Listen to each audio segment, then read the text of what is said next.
joining virtually as he does every Monday, and it's always good to have him, Fletcher Sharpe. How are you, man? Yeah, I'm all right. Thanks for having me. Always. All right, let's just dive right in. There is a lot to cover today, both on the court, on the field, and frankly, off the field. Let's start on a good note. The Pistons won their first game, basically. This is the first game they have won of the season against the Celtics since the last time we talked. Yeah, definitely. For the most part, their games, they've kind of been competitive for parts of the game, maybe not all of the game. And that's been like a good sign for a young team. A little bit frustrating to keep losing those games, but like at least they're still competing. Them getting this win against Boston was actually pretty nice because the game was pretty tight for most of the game.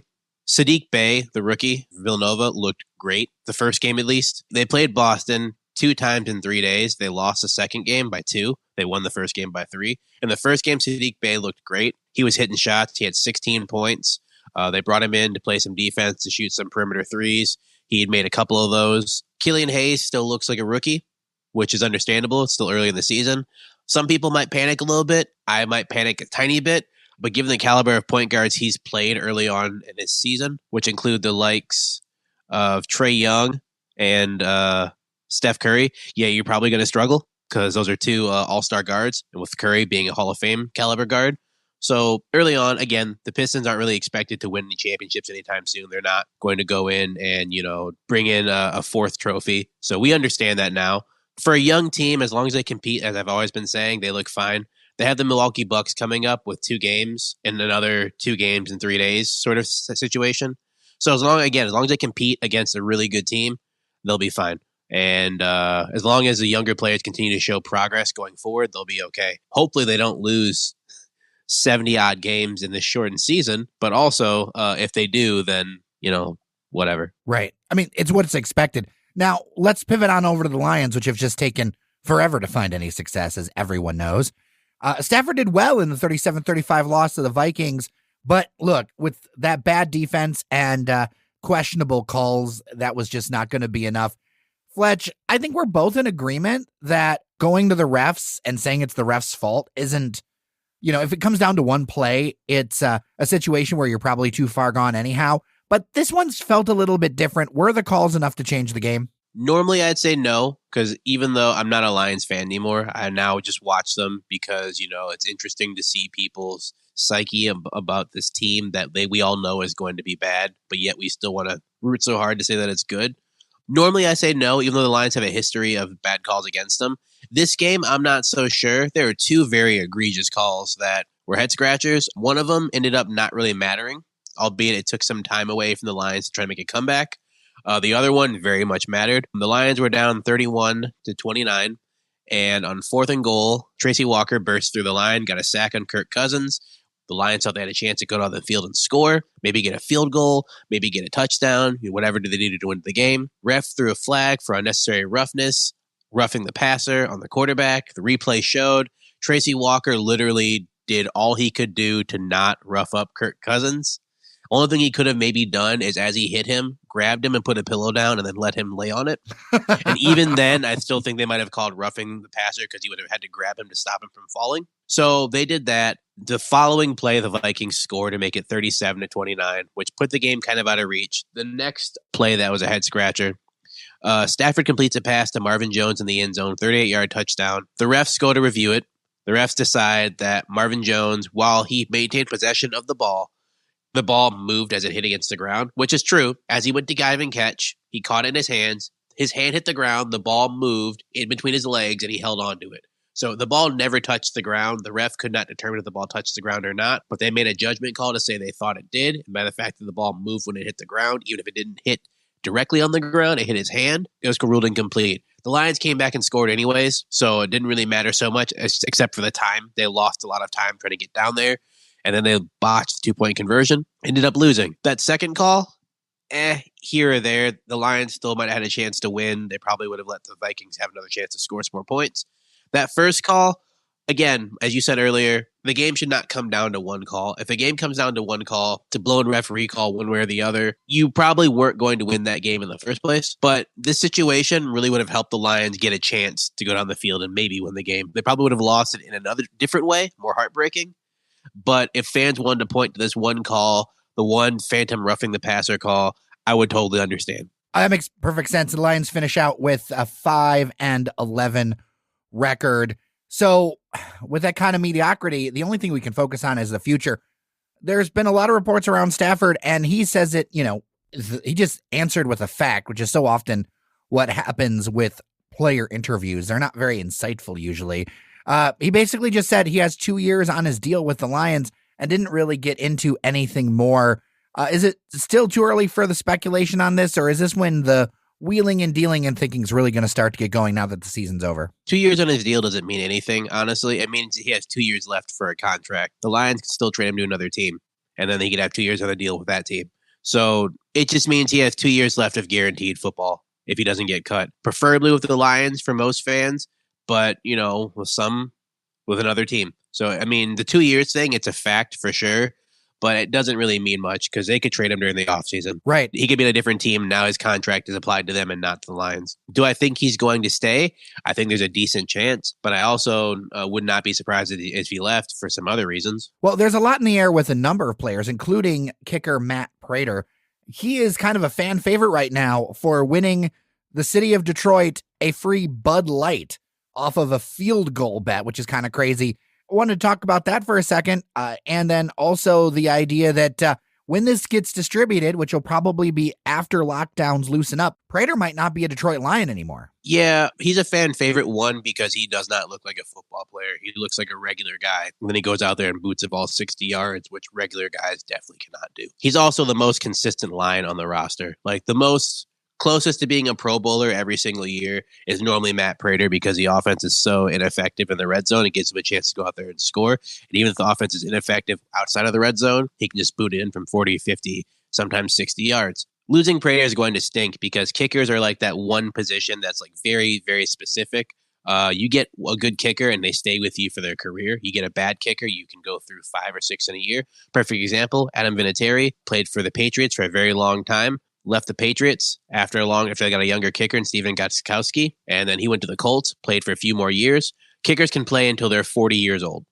As long as they're consistent, they can play until they're 40 years old. Another example, way more hometown, Jason Hanson, lifelong Lion. Consistency, consistency, consistency. You can have the other spectrum with the Chicago Bears, and they went through like 6 kickers in 1 year because they all just could not kick in the Chicago wind, which no one should be faulted for because that wind is terrible. But losing a consistent kicker like Prater is going to set the Lions back. They might not think that, but the automatic 3 points I think they're going to be getting from 30, 40 yards. You put some other younger kicker out there, it's probably might be a miss. And then, you got to hang your head and watch the team march down and score on you again. So, yeah, I think that it's free agency, right? So, I mean, it's really in his hands where he goes. Not necessarily. In a way, it's in his hands, but also it's in whoever wants him. If other teams want him for sure, then like he can go. Like if the New Orleans, no disrespect, if the New Orleans Saints call Matt Prater and say we want you to kick for us, he'd be silly not to go. Right. He'd have a way better chance at winning, way more opportunities to have easier kicks, etc.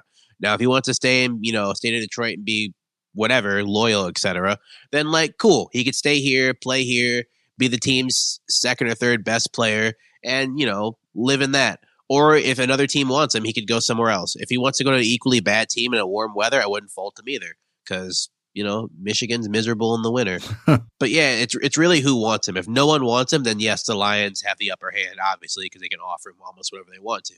But if any other team wants him, which they should because he's a very good kicker, and I know some teams have some kicking issues, he's probably gone. And honestly, I thank him for his services because I remember watching him at Denver and seeing his leg and saying, I wish we had a kicker like that after we lost Jason Hanson. Then lo and behold, he pops up here and he might have a few bad misses, but then he'll come back and he'll strike one from 58 yards and you have to forget everything that he missed earlier. Well, staying with that theme of changes, before we wrap up talking about the Lions, it looks like there's a number of big names on the schedule for the team to interview for GM and for coach. Any thoughts on those? This has been kind of spreading around over the weekend. I just wanted to catch up with you about it. Honestly, Eric Bieniemy is a pretty good name to look at. The Chiefs have an amazing offense. Yes, that's due to Andy Reid to a degree. Yes, that's also due to their quarterback, Patrick Mahomes, and their NASCAR-like offense. But you have to scheme it properly and you know which plays to call, and that falls on Eric Bieniemy. I think if he comes here, sadly, it might be a bit of a mistake because he's not going to have the weapons he has in Kansas City. I think he'll definitely tune up the offense and kind of keep it going more vertically, which is something I kind of want to see. Darrell Bevell did a decent job with what he could do. I don't think he's going to win the Lions starting job unless if they give it to him just based off the fact that he stayed here. That'd be great. Another name, local name, has popped up a few times. Robert Saleh, I think would be a great homecoming story. Defensive coordinator for the 49ers, who have a great defense. I think it would help the Lions defense. I'm not sure if it would totally fix it, obviously. Last time we hired a defensive coach, he was fired this year. So I'm not really sure. There's a lot of really good names here who could help. Dan Campbell, Saints assistant head coach, tight ends coach. Some really great names here who could really help. They're going to need help. They're going to need pieces. They're going to need players to buy into what they want. They're going to need fan support. They're going to need everything they can get because it's not just going to be one coaching is going to fix everything. If that was the case, we could reanimate the corpse of Vince Lombardi and just let him go out there and do what he needed to do. The Lions are a broken franchise. A new one coach won't fix that. One quarterback won't fix that. One receiver won't fix that. They just need to get a decent team together, get the right parts. Getting a good coach is a good start, but I don't know if it's going to turn around next year almost immediately. Speaking of coaches, there are reports now that it looks like Jim Harbaugh may come back as the university is close to a deal on an extension until 2026. This is from Bruce Feldman. He is somebody who is well respected in the business as far as information and sources. Some say that Harbaugh is waiting a little bit because he's kind of fishing for a pro job. I don't know if that's true or not.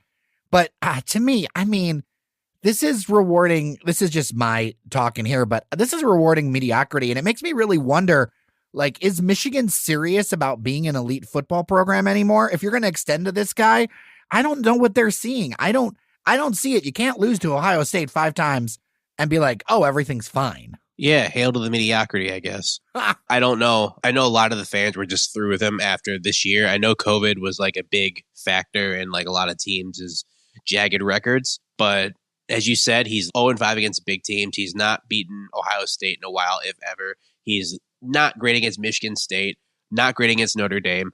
I don't know what the upside is for having him coach, except for the fact that he's a Michigan man.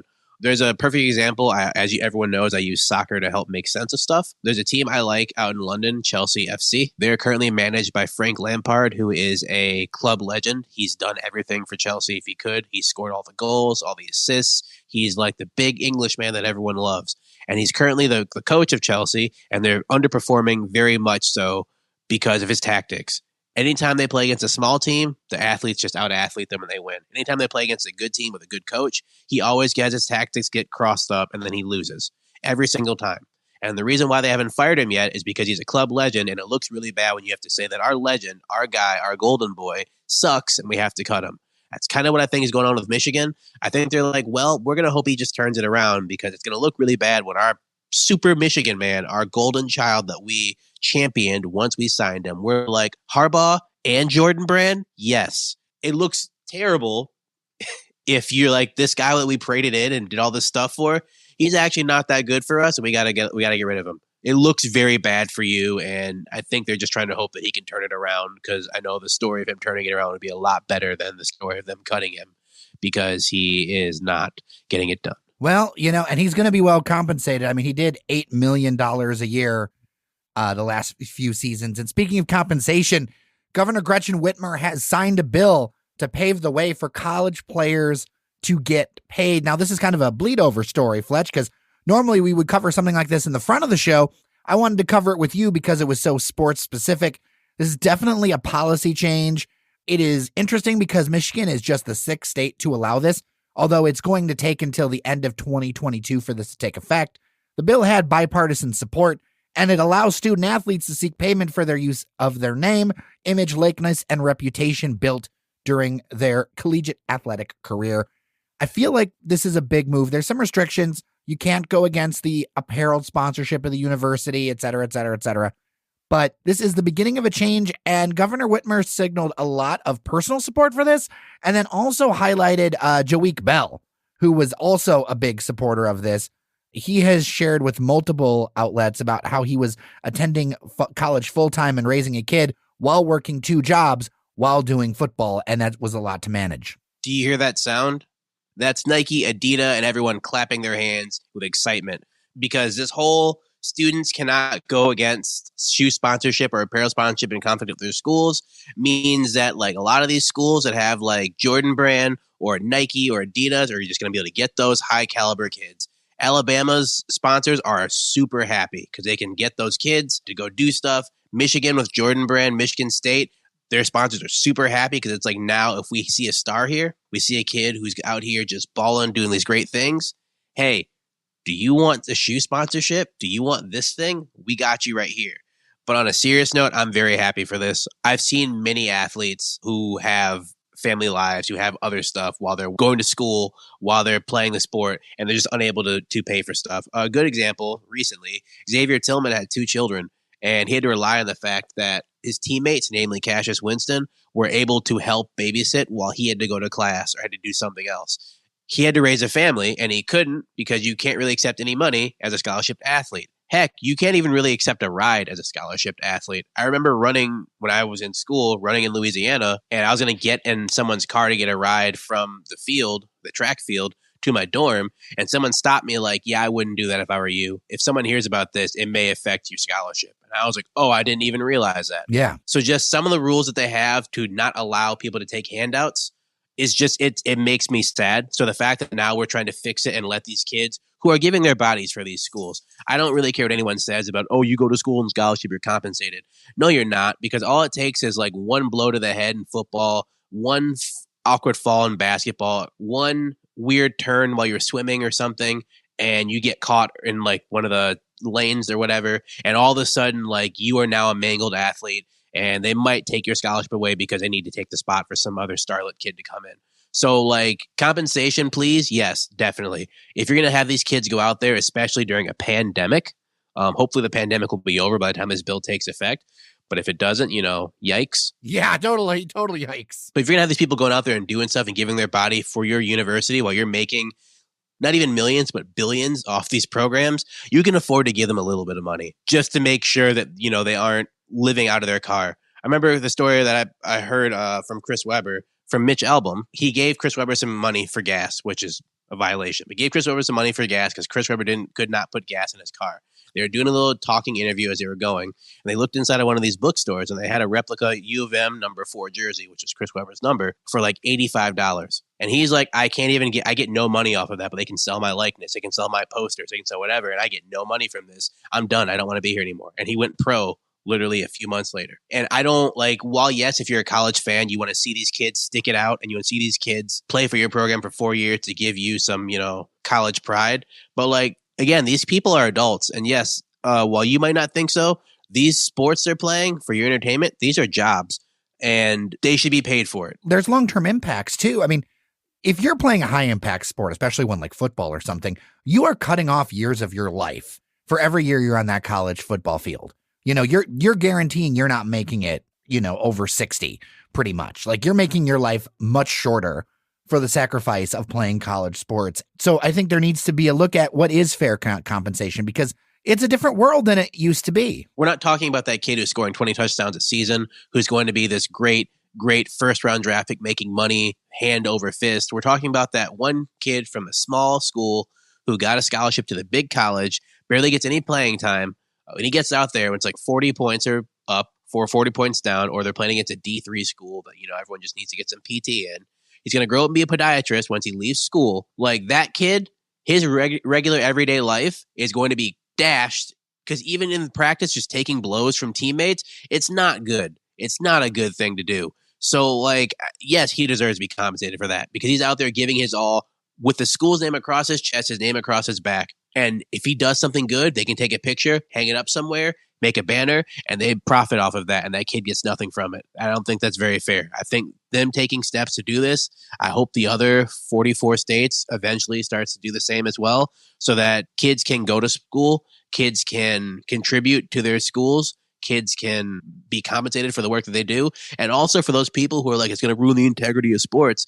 Actually, it'll keep these kids in school for your school pride a lot longer, because a lot of these kids leave school to make more money, or to make any money. So if they can stay in school, contribute, and do what they need to do, you get your kid for 3 years as opposed to getting him for 1. The other thing is that there have been a lot of schemes over the years that have been for ridiculously small amounts of money when it comes to bad actors, when it comes to gambling, when it comes to things like that, because these kids are desperate, and you got to create a floor so that people aren't tempted when they got to eat. I mean, when you got to eat, that's a whole different situation. Yeah, at least this is happening like legally. You don't want like kids point shaving to try to get money because they need money. You don't want a kid to go out there who's normally scores like 45 points a game and he goes out there and hits maybe one shot out of 50, throwing up shots from between his legs from half court just because, we have to lose this game. We have to lose to make sure that I can get money to eat and make sure I keep the lights on or my little off campus, whatever. You don't want that to happen. Because that's ugly. That's terrible. That's not a good look. You don't want to be paying kids underneath the table, possibly getting scholarship violations like the movie Blue Chips. You don't want blue chips to become a real life thing. And even though while it might happen on and off, we want to minimize that as much as possible. So the fact that they're trying to get together and make sure these kids are compensated legally and properly, I'm totally okay with that. My only regret is wish they'd been doing this a while ago so I could have been compensated for my 1 year of sports. But you know what? I'm not petty and I'm not bitter. If kids going forward can be compensated for this, I want them to be that so they can continue to go forward and play clear-minded, totally focused on the sport, totally focused on school, and not focused on where's my next meal going to come from. In unintended consequences, another thing that I hope for is that it opens up the Pandora's box, if you will, or maybe a good Pandora's box, if there's such a thing, around education and kids and raising families.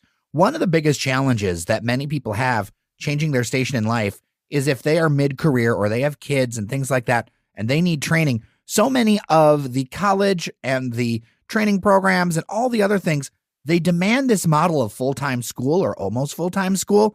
And that's just not realistic for so many people who are trying to raise a family or have a family. I've always thought that, this country espouses values of supporting families and things like that. But then when it comes to actually paying for it or actually providing the wraparound services, we cut them off at the knees, right? That impacts communities of color even more so. And one of the things I hope that this helps people start to look at outside of athletes is opening up education to those people with families. Definitely. Kind of like the point I mentioned earlier with Xavier Tillman.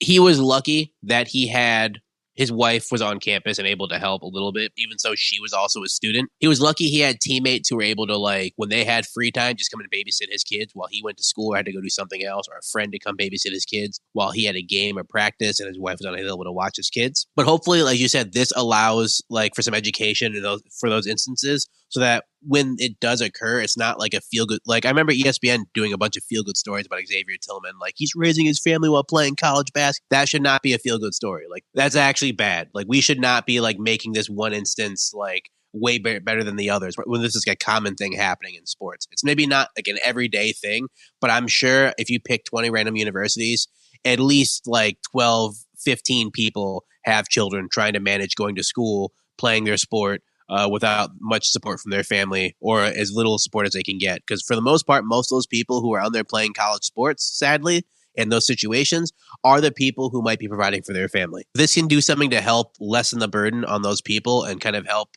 teach others that this is a thing and how to help these people. I'm all for it. Well, it files under that category that I have become slightly obsessed with, which are good stories that actually highlight a societal problem. I think about that walking man who ended up getting a car, and that's great, but he walked from Detroit to Rochester every day for his job, right? Because there was no transit. Everyone thought of that as a great news story, and that was actually terrible news and an indictment on how bad our region's systems are. And I feel like this is the same kind of thing too with that, he raised kids, all that other stuff, and that's great, and it is important, but also we need to be able to think about this in a more holistic sense. And I feel like we really fail with that as a nation. It's like that one story where that one girl who built her own little water purifier from Flint. It's she made her own little thing to help clean her water. It's why don't you help her? Don't write an article. Help her. Literally help this person so that this is not a one feel-good story when it's actually not good at all. It's terrible that only way that we found out about this is because someone made it a national story.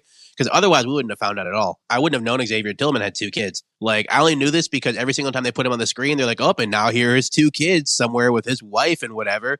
And he has to go to school as well. And also, he's playing for this team that's really important and all this other things. Like, these are not things we should be like, oh, this is amazing. It should be like, oh, that's terrible. Let's fix it. Because all these stories do is just highlight stuff and people don't fix it. It's like, this is nice. Then they flip the page. So, yeah, if this can actually help actually do something as opposed to just flipping the page and saying, well, this is nice and ending the story, again, I'm all for it. I'm all for everyone getting the things that they need and making sure that they are able to do the stuff properly and not harm themselves or harm other people or do anything illegal to like get money from that. Well, Fletcher Sharpe, it is wonderful to talk to you as always. Take care, sir. Yep. Thanks for having me.